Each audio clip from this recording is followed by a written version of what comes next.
कांग्रेस और भारतीय जनता पार्टी आदिवासी इलाकों में जो हमारी नई पार्टी बनी है, हमारे छोटे भाई के ऊपर राजकुमार में काम कर रहे हैं, वो इन दोनों पार्टियों को उखाड़ के फेंक देंगे करीब 20-25 सीटों को।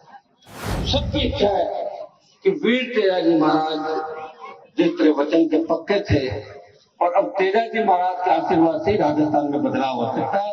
राजस्थान जो डूब रहा है, लुट रहा है, बर्बाद हो रहा है और कोई भरोसा नहीं रहा लोगों का, हम किधर जाए, इधर जाए उधर जाए, किधर जाए, इधर कुआ इधर खाट, ये स्थिति राजस्थान के अंदर हो गई।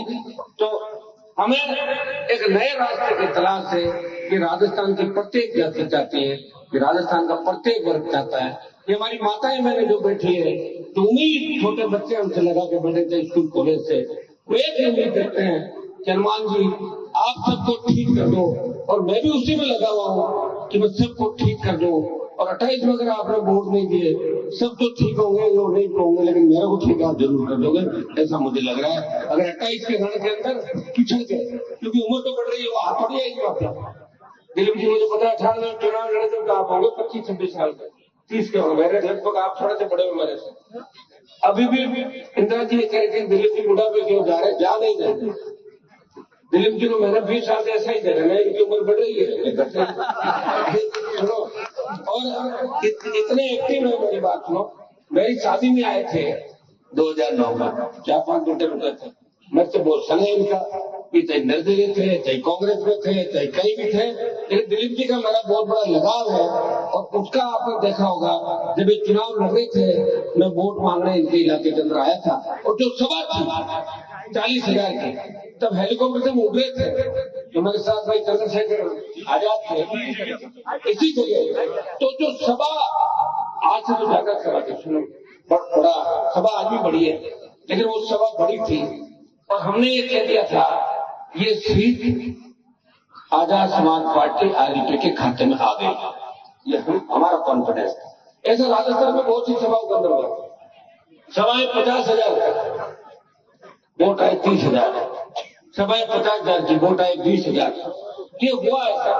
और क्योंकि हमारे सामने जो पार्टी लड़ रही थी, बच्चों बैठो एक बार, अभी अंधेरा होने से पहले सब बात कहते हैं, बैठ जाओ एक बार। सभाओं को देख के ऐसा लग रहा था कि कम से कम 20-25 सीट हम जीत जाएंगे, ऐसा अंदाज था। लेकिन कांग्रेस और भारतीय जनता पार्टी के लोगों जो पीछे का 2-3-4 दिन का समय था, उसमें धनबल सत्ता का ऐसा दुरुपयोग किया कि हमारे 5-5, 10-10, 15-15 हजार वोट कट गए, चले गए रिजल्ट हमारे उल्टे हो गए सारे। वैसे जैतान में मेरे हिसाब से दिलीप जी का हाईएस्ट वोट आए ना 50,000, बाकी 40,000 में चुनाव जीत जाता है। 40,000, 35,000 चतुष्कोणीय मुकाबला होता है।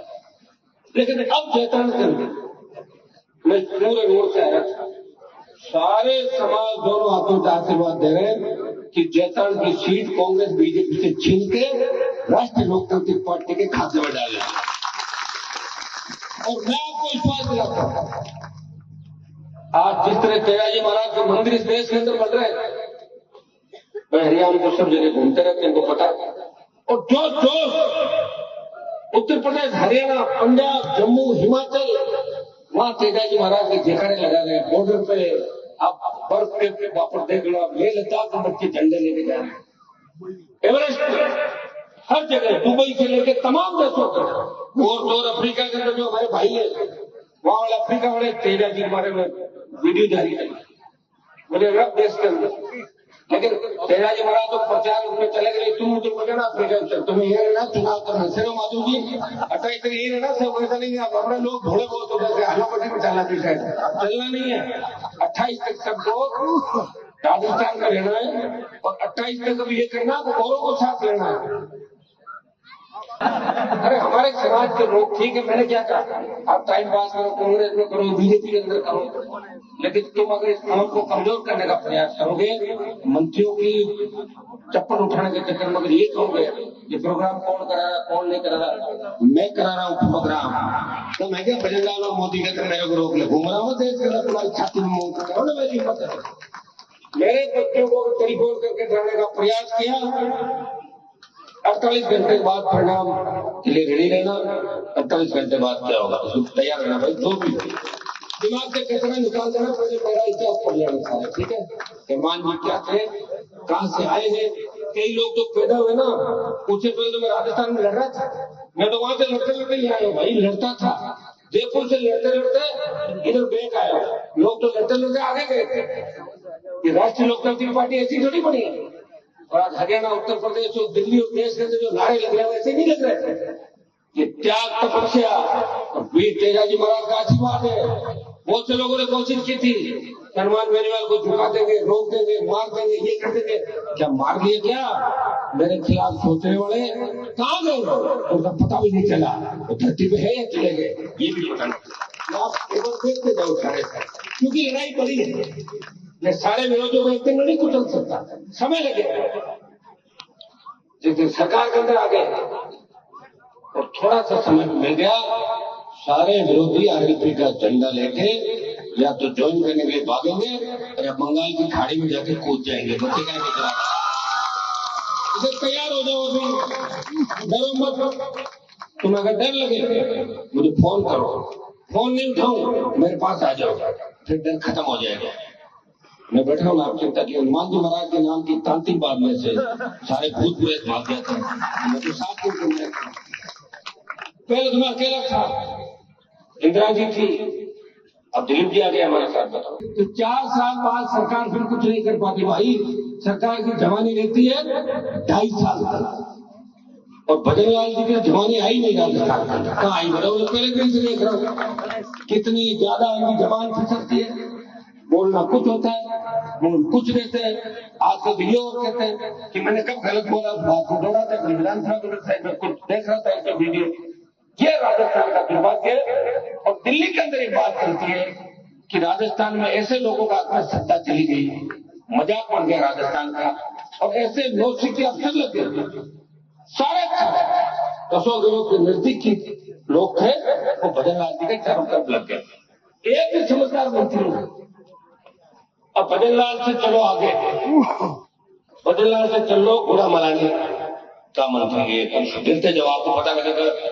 एक नहीं, हर शाख नहीं कहते, हर शाख पर उल्लू बैठा है, वो वाली कहावत है ना। एक चलो जवार मैडम, 2 आ जाओ कन्हैयालाल, 3 उसको बताओ, कह रहा आप आखिरी बार है, जितो कर लो कर तो लो, गलती से मैं आ गया फिर कहाँ जाओगे? सुप्रीम देखे नहीं वर्ल्ड के अंदर कहीं। अभी इससे आ गया जवाब, ये आपका गुड़ा मलानी, मैडम, कन्हैयालाल, फिर शिक्षा मंत्री का बयान, फिर आपका भाई है जेठान वाला, इसे और देख लो। एक कोई पप्पू है, कोई गप्पू है, कोई कैसा ही है, कोई वैसा ही है। जाओगे कहाँ? उधर कांग्रेस की तरफ जाओ। 4 फुट में बटी कांग्रेस। गलती से चले गए किसी के पास, फोटो भेज देंगे, अरे ये दूसरे तक चला गया। कांग्रेस ए, कांग्रेस बी, कांग्रेस सी और कांग्रेस डी। 4 फुट कांग्रेस है, कांग्रेस बची नहीं, 4 फुट हो गए। और वैसे भी कांग्रेस का विघटन हुआ था। कांग्रेस इंदिरा, कांग्रेस अर्श, कांग्रेस की हिस्ट्री है। कांग्रेस टूटी है कई बार, और भारतीय जनता पार्टी भी अब टूटेगी। वैसे मैं भी टूट गया था, आपको ध्यान है, चुनौती देके पार्टी खड़ी करी। बाकी बीजेपी जो भी नेता थे वो वापिस घुस गए बीजेपी का। लेकिन एक हनुमान बेनीवाल था जिसने कहा मैं जिस घर से चला गया उस घर की तरफ मुड़ते भी नहीं देखूंगा, मैं अलग मेरी छोटी कुटिया बनाऊंगा। कुटिया बना के लगा हूँ राजस्थान की। उदयपुर, डूंगरपुर, बांसवाड़ा तो आदिवासी इलाके हैं। आदिवासी इलाकों के अंदर कांग्रेस और भारतीय जनता पार्टी, हेलो, कांग्रेस और भारतीय जनता पार्टी आदिवासी इलाकों में जो हमारी नई पार्टी बनी है, हमारे छोटे भाई के ऊपर राजकुमार का काम कर रहे हैं, वो इन दोनों पार्टियों को उखाड़ के फेंक देंगे। करीब 20-25 सीटों को। अपने वोट वहीं तो कम है और कहां पे? अपने वोट वहीं तो कम, बाकी हर जगह वोट है। अगर मुस्लिम ऐसे के लोग ये तय कर रहे हैं, क्योंकि जहां भी तीसरे मोर्चे इस देश के अंदर बने, चौधरी चरण सिंह जी जो प्रधानमंत्री बने थे, तो यादव, मुस्लिम, एससी, अजगर का नारा दिया उन्होंने। तमाम जाति उनके साथ थी, देवीलाल जी के साथ थी, वीपी सिंह जी कांग्रेस को तोड़ के अलग बने थे। देखिए कुछ जातियों को हमें साथ लेना है, उस जातियों के साथ इसलिए आएगी कि उन जातियों के नेता भी मत में हमेशा आपको देखने को मिलेंगे। अब पंचायत चुनाव के अंदर आप देखोगे पूरी ताकत आप लगाओगे, पंचायत चुनाव अगर आपने ताकत लगा दी और अच्छा वोट आपने पंचायत चुनाव में ले लिया तो 28 के रण में आपको आसानी होगी रण जीतने में कि भाई पंचायत चुनाव के अंदर आंधी चली है और 28 में सुनामी चलेगी। और सबसे ज्यादा नौजवान किस पार्टी के अंदर है? राष्ट्रीय लोकतांत्रिक पार्टी के अंदर। नौजवान की कोई जाति नहीं होती, नौजवान युवा क्या जाति? तो युवा की कोई जाति तो युवा जो 18 साल के बाद है युवा, तो युवा की कोई जाति नहीं है। किसान की कोई जाति नहीं, जो खेती करता हो किसान में। लोगों ने बात किया इस बात को, जब जरूरत होती लड़ने की तो हम आगे खड़े होते हैं और वोट की बात आती दूसरे किसान घरों में 50 लोग आगे बैठ जाते हैं। ये भी हमें समझना होगा और किसान जातियों को समझना होगा। जब देश के किसानों को आवश्यकता पड़ी थी, जब प्रदेश के किसानों को आवश्यकता पड़ी थी, जब अपराध सर चढ़ के बोल रहा था इस प्रदेश के अंदर, तब कौन लड़ रहा था? जब किसी बहन बेटी हमला की इज्जत बचाने की बात आई, जब राजस्थान के अंदर आम आदमी को सत्ता में भागीदारी दिलाने की बात आई, सारी जातियों को साथ छोड़ के नए राजस्थान के निर्माण की बात आई, किस व्यक्ति ने 25 साल प्रदेश की सेवा करी? वो किस जाति का था? वो जाति देख के काम नहीं करता, वो सारी जातियों को साथ लेके नए राजस्थान के निर्माण की बात करता है। जिसके घर के दरवाजे 36 कौम के लिए खुले, जिसके घर पे लोग अगर रोते हुए आते हैं वो हंसते हुए घर से जाते हैं। बड़े से बड़े काम गरीब लोगों को किए और हर गरीब जो आया वो दुआ देके गया मुझे कि मेरे पास और तो कुछ नहीं हनुमान जी, मैं दुआ देता हूँ कि मेरी उम्र आपको लगे और आप इसी तरह गरीबों की सेवा करते हो। दुआएं मेरे पास बहुत है।